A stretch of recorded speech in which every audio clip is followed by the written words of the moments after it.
All right, guys, we got some huge news to talk about coming out of the League of Legends world today. This is obviously about T1, and when T1 news is happening, it's not only majorly impactful on Korea, but obviously the entire world, because T1 is a kind of eternally relevant team on the international space, whether it be MSI, Worlds, whatever international competition, the new international tournament we're going to have in 2025. I'm sure T1's going to find a way to leave their mark on it. But yeah, this T1 roster right here is iconic. People are obviously calling it one of the best League of Legends rosters of all time. Zeus, Owner, Faker, Gumayusi, and Keria are not only the world champions this year, but they are back-to-back world champions. They are a roster that has stuck together and been able to secure world championships multiple times, and that's very, very, very, very difficult to do in League of Legends. It's difficult to do in any kind of competition, but they've been able to do it. But we've seen many times in League of Legends past that when teams start to have success, other teams want their players, or salaries come too high, or they just can't work things out, or maybe they're ready for new challenges, or a new team, or a new region, or whatever. New money comes in, or I don't know, the players start to not get along. Who knows? There's a million things that can go wrong. There's a million things that break up great rosters and winning teams and all that stuff. But obviously, so far, T1 has been able to stick together, and people are obviously hoping that T1 would continue to be able to do just that. But here's some of the things we've been hearing recently. Obviously, a couple of days ago, we got this tweet from T1 LOL. They said, re-sign Keria. Keria has re-signed with a multi-year contract with T1, so that was very, very exciting, getting a very, very talented player locked up. Keria is very exciting, awesome piece of this roster. We scroll up a little bit, and a couple of days later, we got re-sign Owner. Again, very, very big. Owner has re-signed a multi-year contract with T1. Hey, that is awesome. Locking up more and more of this roster. And it was looking more and more like this entire T1 roster was going to stay together, because I think a lot of people were expecting, and the speculation, the expectations were that either this whole roster is going to stay together, or if they lose one major piece, maybe the whole roster just breaks up, because the players might make sacrifices to stick together and try and keep doing this thing. But if somebody's ready to part ways, then maybe they should all just go their different directions, go secure the bag on other teams, or get ready for the next chapter of their career or whatever.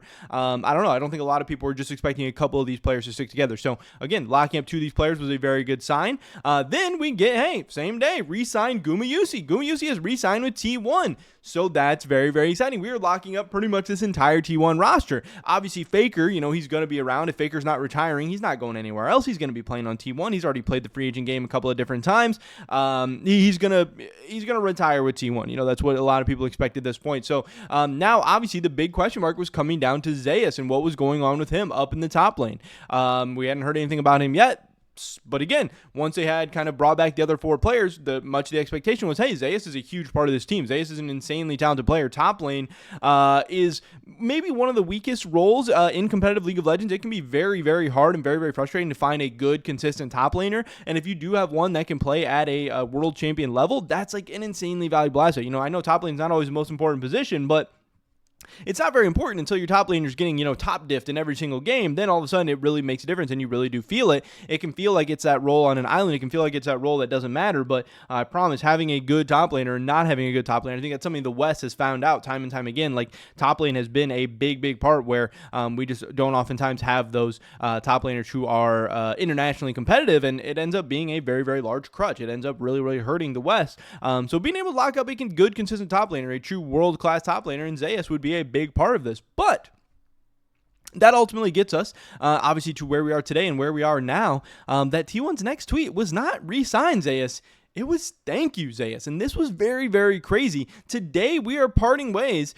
We truly thank him for all that he's accomplished at T1 and wish him all the best. So again, very, very, very shocking. This tweet has absolutely exploded. 9.6 million views on Twitter. This was just a couple of hours ago, and it's already going insane. The League of Legends world is feeling this. This T1 roster, again, a roster that has done the impossible, has stayed together multiple years, won multiple world championships, is at the height of their peak right now, coming off a world championship. Obviously, this LCK season didn't necessarily go as good as they would have hoped, I'm sure. But hey, if winning worlds is a goal at the end of the day, they were able to do just that, and were able to do that in very, very strong fashion. They looked very strong throughout the entire tournament. Still, breaking up this roster at its peak is tough, and people love T1. People love Faker. People love the players around Faker, especially when they get the job done. And seeing Zeus leave and seeing Zeus move on is very, very, very crazy. And that's obviously going to open up two massive question marks of where is Zeus going? Where is he going to end up?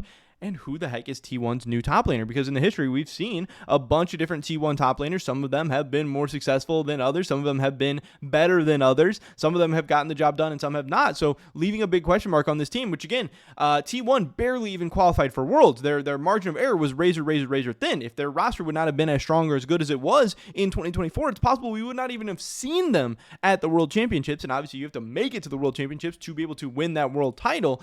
So if T1 is not able to replace Zeus or upgrade or even side grade, they are definitely risking something massive and major in 2025 and maybe not being able to accomplish our goals and maybe not even having the opportunity to defend this World Championships. This was something very, very big, but this ultimately got us to now knowing who T1's next top laner is going to be, where they eventually tweeted out just after saying thank you, Zeus, welcome Doran. Now, I think this was very, very unexpected. We do have an article here on cheapesports.com about this. Doran will play for T1. Doran is a guy who many people will be very, very familiar with. He is famous in some ways. He is infamous in other ways. Not always known for being the best top laner in the world or anything like that. He's kind of has been a meme at different times in his career, but he's also had a lot of success at the same time. I think in some ways he might be a little bit over-hated or over-memed or whatever, but I think most people are kind of seeing this as a pretty significant downgrade, a pretty significant step down from Zeus, and probably rightfully so. So Doran will take on the role of T1 starting top laner, carrying the immense